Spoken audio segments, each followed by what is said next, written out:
যে যেগুলো সম্পন্ন না হবে সেগুলো যদি বিএনপি ক্ষমতায় যায় তাহলে বিচারের আওতায় এনে স্বাধীন বিচার ব্যবস্থার মাধ্যমে এই বিচার সম্পন্ন করতে হবে। ডিসেম্বরের আগেও নির্বাচন করা সম্ভব, এই আলোচনা হয়েছে। কেন ওনারা প্রেস সেকশন কি বলে তারপরে আমরা প্রতিক্রিয়া দেবো। আজকে বাংলাদেশের যে নৈরাজ্য হচ্ছে, যে আইন শৃঙ্খলা পরিস্থিতির অবনতি হচ্ছে, এক অ্যানাউন্সমেন্টের ফলশ্রুতিতে বাংলাদেশের শান্তি শৃঙ্খলা এবং গণতন্ত্র ফিরে আসবে। ওয়ালটন আবারও মিলিনিয়ার অফারে ওয়ালটন ফ্রিজ কিনে আপনিও হয়ে যেতে পারেন মিলিয়নিয়ার। মিলিনিয়ার ছড়াছড়ি দেশ জুড়ে, এটা শুধু ওয়ালটনই পারে। মাননীয় প্রধান উপদেষ্টা আমাদেরকে আমন্ত্রণ জানিয়েছিলেন তার সাথে সাক্ষাৎ করার জন্য। আমরা ইতিমধ্যে নামগুলো ঘোষণা করেছি, আমরা 4 জন এসেছিলাম। তবে আমাদেরকে আলোচনার বিষয়বস্তু আগে জানানো হয়নি। বর্তমান রাজনৈতিক প্রেক্ষাপটে আমরা যা আন্দাজ করতে পেরেছিলাম তার উপরে ভিত্তি করে তাদের সামনে তুলে ধরতে চাই। বাংলাদেশে গণতন্ত্র উত্তরণের লক্ষ্যে বিএনপি প্রথম থেকেই একটি সুস্পষ্ট জাতীয় নির্বাচনী রোডম্যাপ দাবি করে আসছে। আপনারা জানেন যে আমরা এটা প্রকাশ্যভাবে দাবি করে আসছি।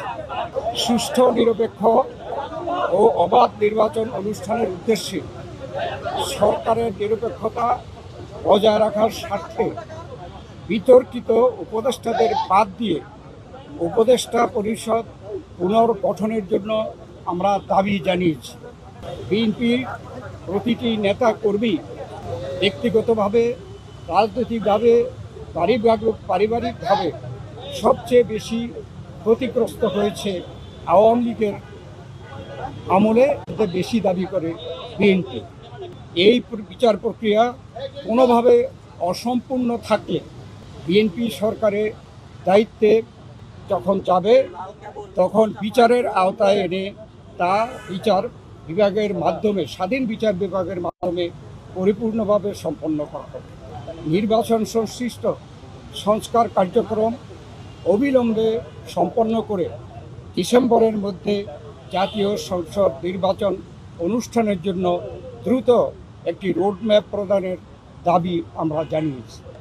বাংলাদেশের মানুষ বিশ্বাস করে যে অন্তর্বর্তীকালীন সরকারের মূল দায়িত্ব হচ্ছে একটি সুষ্ঠু নিরপেক্ষ নির্বাচনের মাধ্যমে বাংলাদেশকে গণতন্ত্রে উত্তরণের প্রক্রিয়া দ্রুত সম্পন্ন করা হবে। যে কোনো উছিলায় নির্বাচন যত বিলম্ব করা হবে, আমরা মনে করি জাতির কাছে আবার স্বৈরাচার পুনরায় ফিরে আসার ক্ষেত্র প্রস্তুত হবে। এর দায় দায়িত্ব বর্তমান সরকার ও তাদের সাথে সংশ্লিষ্টদের উপরে বর্তাবে। বিএনপি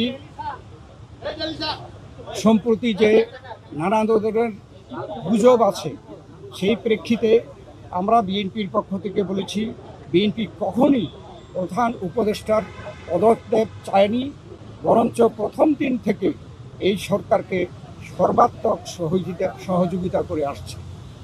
আমাদের যে আলোচনা তার এই সারাংশ ছিল এতটুকু। আমাদের যে আলোচনার মধ্যে আসছে সংস্কার, বিচার এবং নির্বাচন মূল। আমরা বলেছি একটার সাথে আরেকটার কোনো সম্পর্ক নাই, কেননা সংস্কার চলমান বিষয়, এটা চলতে থাকে। আমরা আশা করেছি এই সরকার সকলের সাথে ঐক্যমতের ভিত্তিতে একটা সংস্কার প্রস্তাব দেবে, সেটা চলমান থাকবে। এবং আমরা যদি ভবিষ্যতে জনগণ আমাদেরকে ক্ষমতায় বসায়, আমরা সেই সংস্কার চলমানভাবে আমরা সংস্কার বাস্তবায়নের আমরা প্রচেষ্টা নেব। আর মামলাগুলোর ব্যাপারে বাংলাদেশ জাতীয়তাবাদী দলের আমাদের দেশনেত্রী বেগম খালেদা জিয়া, ভারপ্রাপ্ত চেয়ারম্যান তারেক রহমান থেকে শুরু করে আমরা এবং সেই তৃণমূল পর্যন্ত আমাদের নেতা কর্মীরা সবচেয়ে বিক্ষুব্ধ।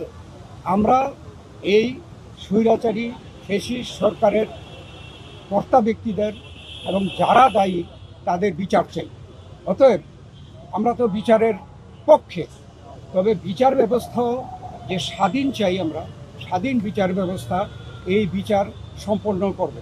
এটাও কোনো 3 তারিখ ঠিক করে দেওয়া সম্ভব না। এবং আমরা বলেছি যে যেগুলো সম্পন্ন না হবে সেগুলো যদি বিএনপি ক্ষমতায় যায় তাহলে বিচারের আওতায় এনে স্বাধীন বিচার ব্যবস্থার মাধ্যমে এই বিচার সম্পন্ন করবে। এখনো প্রতিক্রিয়া জানানোর দরকার না, ওনার প্রেস সেকশন কি বলে তারপরে আমরা প্রতিক্রিয়া দেবো। ওনার প্রেসকে আগে কথা বলতে বলবে, তারপরে আমরা এটা পরিষ্কার এবং ওনারা একমত হয়েছে সংস্কার যেখানে ঐক্যমতের ভিত্তিতে হওয়ার কথা তার ভিত্তিতে সংস্কার কাজ সম্পন্ন হবে এবং সেই কাজ অতি সহসা সম্পন্ন করা সম্ভব।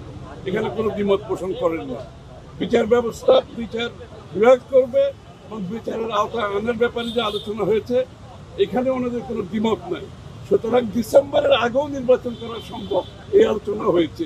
নিরাপত্তা উপদেষ্টা এবং আর দুইজন ছাত্র উপদেষ্টা যাদের কারণে এই সরকারের নিরপেক্ষতা ক্ষুণ্ণ হচ্ছে তাদেরকে বাদ দেওয়ার জন্য আমরা আজকেও লিখিত বক্তব্য আমরা দিয়েছি, মুখেও বলেছি। সেই আশ্বাস ওনারা দেখবেন, আমরা আমাদের বক্তব্য দিয়েছি। যে তিনটি বিষয় নিয়ে আমরা কথা বলেছি আপনারা শুনেছেন, সংস্কার, বিচার এবং নির্বাচন। আমরা স্পষ্ট ভাষায় বলেছি যে দে আর মিউচুয়ালি এক্সক্লুসিভ, একটার সঙ্গে আরেকটার কোনো সম্পর্ক নেই। এবং যদি দ্রুত নির্বাচন দেওয়া হয়, আমরা স্পষ্ট ভাষায় বলেছি আজকে বাংলাদেশের যে নৈরাজ্য হচ্ছে, যে আইন শৃঙ্খলা পরিস্থিতির অবনতি হচ্ছে, এক অ্যানাউন্সমেন্টের ফলশ্রুতিতে বাংলাদেশের শান্তি শৃঙ্খলা এবং গণতন্ত্র ফিরে আসবে।